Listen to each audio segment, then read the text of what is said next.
एक मोहल्ले में तीन भाई रहते हैं। आकाश, रोहित और समीर पढ़े लिखे कम हैं, लेकिन हवा में महल बनाने में सबसे आगे रहते हैं। तीनों का ज्यादातर समय चाय की दुकान, मोबाइल और इंस्टाग्राम पर निकलता है। उनके पिता श्यामलाल सरकारी नौकरी से रिटायर हो चुके हैं और उनकी पेंशन से ही घर का खर्च चलता है। भाई, शादी के लिए लड़की को पहले बड़े बड़े सपने दिखाओ। हकीकत तो शादी के बाद धीरे धीरे पता चली जाएगी। तब तक तो लड़की हमारे प्यार में पड़ चुकी होगी। मैं तो साफ बोल दूंगा कि पापा का बहुत बड़ा बिजनेस है। शादी के बाद अपनी कार में बिठाकर घुमाऊंगा। लड़की को लगेगा कि जिंदगी आराम से कटने वाली है। तुम दोनों तो पुराने तरीके से लड़की पटाओगे। मैं तो इंस्टाग्राम पर ऐसी रील दिखाऊंगा कि 5 लाख व्यू वाली रील देखकर ही इंप्रेस हो जाएगी। फिर काम पूछने की जरूरत ही नहीं पड़ेगी। उस समय तीनों भाइयों को बिल्कुल भी अंदाजा नहीं था कि उनके बोले हुए यही झूठ आगे चलकर उनके जिंदगी की सबसे बड़ी परेशानी बनने वाला है। कुछ ही दिनों बाद उनकी मुलाकात पूजा, रिया और काव्या से हुई। आप अपने परिवार और घर के बारे में थोड़ा बताइए। शादी के बाद जिंदगी कैसी होगी, ये जानना मेरे लिए जरूरी है। अरे, मेरे पापा सरकारी नौकरी से रिटायर हुए हैं। उन्होंने हमारे लिए बहुत कुछ बनाया है। अपना घर है, अच्छी जगह है और पैसे की भी कोई कमी नहीं है। मुझे बहुत ज्यादा कुछ नहीं चाहिए। बस परिवार अच्छा हो और पति हमेशा साथ दे, तो इंसान कहीं भी खुश रह सकता है। दूसरी तरफ रोहित रिया को अपनी बाइक पर घुमाने ले गया। बाइक भी उसके दोस्त की थी, लेकिन रिया को इसकी जानकारी नहीं थी। शादी के बाद हर वीकेंड तुम्हें लॉन्ग ड्राइव पर ले जाऊंगा। कभी गोवा, कभी मनाली। जिंदगी ऐसी होगी, तुम पुराने दिन भूल जाओगी। इतनी जगह घूमने के लिए पैसे भी तो चाहिए होंगे। तुम्हारे पास इतने पैसे आते कहाँ से हैं? अरे बिजनेस वाला आदमी हूं। बिजनेस वाला आदमी पैसा गिनता नहीं, पैसा खर्च करता है। तुम बस घूमने की जगह बताना। ठीक है, लेकिन मुझे दिखावे से ज्यादा सच्चाई पसंद है। मुझे उम्मीद है कि तुमने जो भी कहा है वो सच होगा। उधर समीर काव्या को अपनी सोशल मीडिया पर अपनी रील दिखा रहा था। आप करते क्या हैं? हर समय मोबाइल में ही कुछ ना कुछ करते रहते हैं। सोशल मीडिया पर ब्रांड प्रमोशन करता हूं। अच्छी कमाई है मेरी। बस थोड़ा काम ऐसा है कि घर से ही सब संभाल लेता हूं। अच्छा है, मुझे लगता था सोशल मीडिया पर सिर्फ समय खराब होता है, लेकिन तुम तो उससे कमाई करते हो। जब तुम मेरी पत्नी बनोगी, फिर तुम्हें भी समझ में आ जाएगा कि तुम्हारा पति कितना स्मार्ट है। कुछ महीनों बाद तीनों ने अपनी मर्जी से मंदिर में सादगी से शादी कर ली। तीनों बहुएं खुश थी और बड़ा सुखी परिवार का सपना देख रही थी। विदाई के बाद वे खुशी खुशी ससुराल के लिए निकली, लेकिन कुछ देर बाद गाड़ी एक तंग गली में जाकर रुक गई। आकाश, गाड़ी यहां क्यों रोक दी? तुमने तो कहा था कि तुम्हारा घर बहुत बड़ा है। ये तो बिल्कुल अलग जगह लग रही है। हाँ, बस थोड़ी देर के लिए यहीं रुकना है। अंदर चलो, फिर सब समझ जाओगी। पापा ने शायद घर बदलने का कुछ सोचा होगा। रोहित, ये वही घर तो नहीं है जिसके बारे में तुमने मुझे बताया था। तुमने तो कहा था कि तुम्हारा अपना बड़ा घर है। वो घर बेच दिया। बिजनेस में कुछ पैसे लगाने थे, इसलिए बेच दिया। संगीत, वैसे भी घर तो इंसान दोबारा बना सकता है ना। लेकिन इतनी जल्दी तुमने मुझे कभी बताया भी नहीं कि घर बेचने वाले हो। शादी से पहले तो तुमने कहा था कि हमारा अपना बहुत बड़ा घर है। अरे, इसमें इतना सोचने वाली बात क्या है? बिजनेस में कभी पैसा लगाना पड़ता है, कभी निकालना पड़ता है।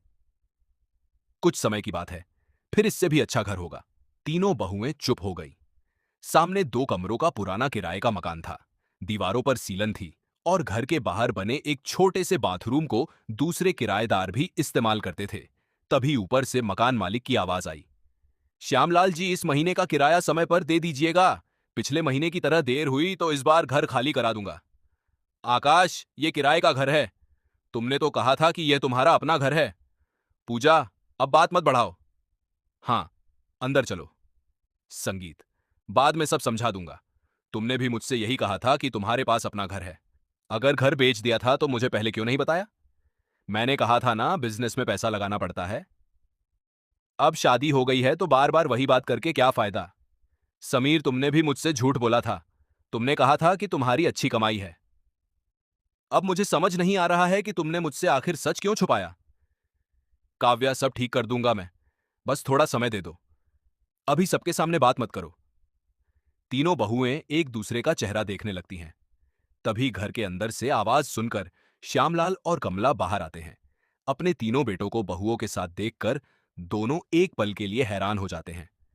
अरे, तुम लोगों ने शादी कर ली और हमें एक बार बताना भी जरूरी नहीं समझा? कम से कम हमें तो बता देते। अरे कोई बात नहीं, अब तो हमारे बच्चों ने शादी कर ली है, अब तुम तीनों इसी घर की बहुएं हो। आओ, घर के अंदर आओ। चलो बेटा, अब दरवाजे पर ही खड़े रहोगे क्या? बहुओं को लेकर घर के अंदर आओ। कमला ने पूरे रीति रिवाज और प्यार से तीनों बहुओं का गृह प्रवेश किया, लेकिन बहुओं के चेहरे पर उदासी देखकर श्यामलाल से रहा नहीं गया। क्या हुआ बेटा, तुम तीनों इतनी उदास क्यों हो? कोई बात है क्या? पापा, हम तीनों से बहुत बड़ी गलती हो गई। हमने पूजा, रिया और काव्या से अपनी असली जिंदगी और आर्थिक स्थिति को छुपाकर और झूठ बोलकर इनसे शादी की है। शर्म आनी चाहिए तुम तीनों को। तुमने झूठ बोलकर शादी की और एक बार भी नहीं सोचा कि जब सच सामने आएगा तब इन बेटियों पर क्या गुजरेगी। श्यामलाल की डांट सुनकर तीनों बेटे शर्म से सिर झुका लेते हैं। उधर तीनों बहुएं चुपचाप एक कमरे में बैठी थी। उनकी आंखों से साफ झलक रहा था कि उनका भरोसा टूट चुका है। मुझे लगा था शादी के बाद मेरी जिंदगी बदल जाएगी, लेकिन मुझे क्या पता था कि जिस घर का सपना दिखाया गया था वो घर सिर्फ बातों में था।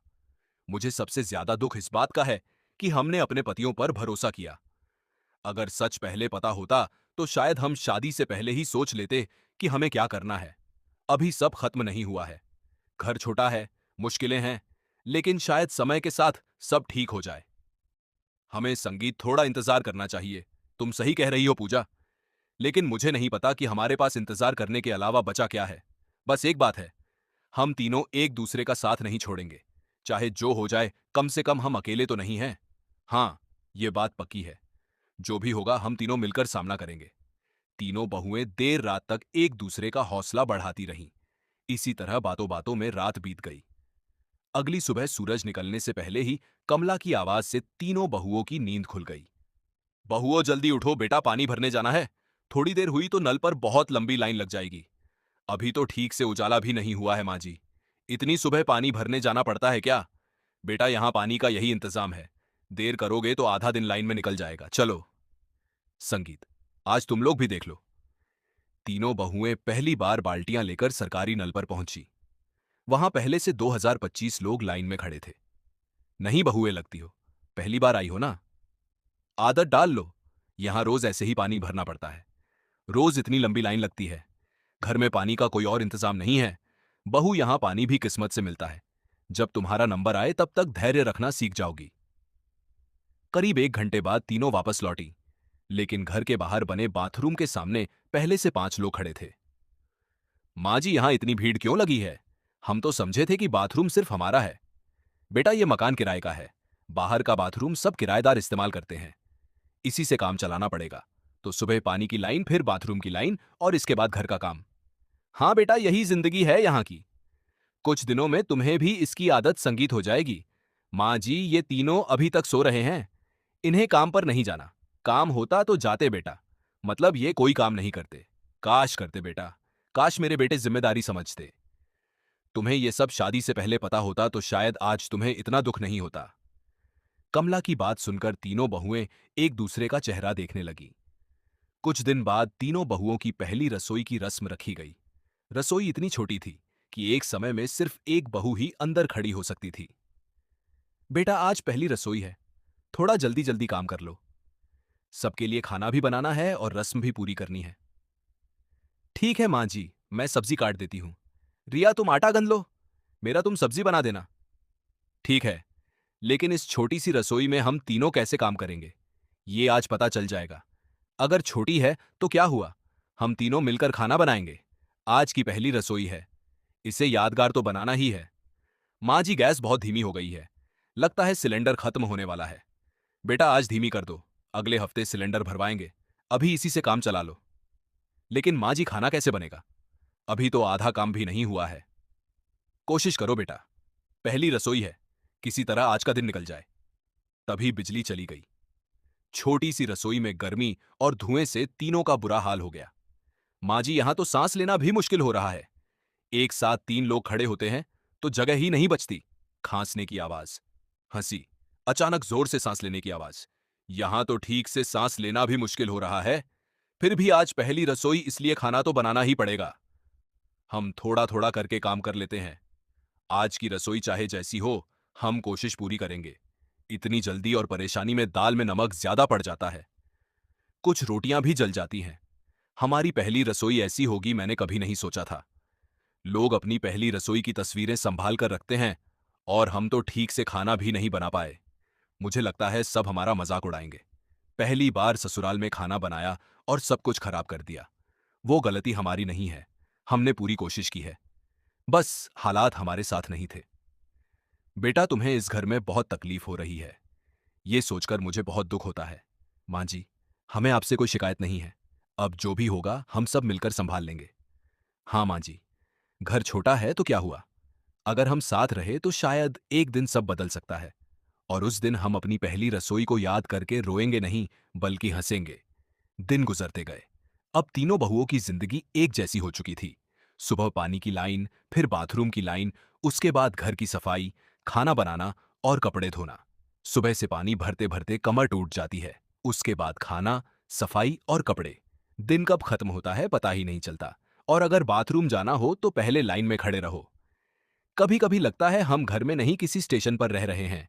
सबसे ज्यादा दुख तब होता है जब हमारे पति आराम से सोते रहते हैं और हमें सुबह से रात तक काम करते हुए देखते भी नहीं।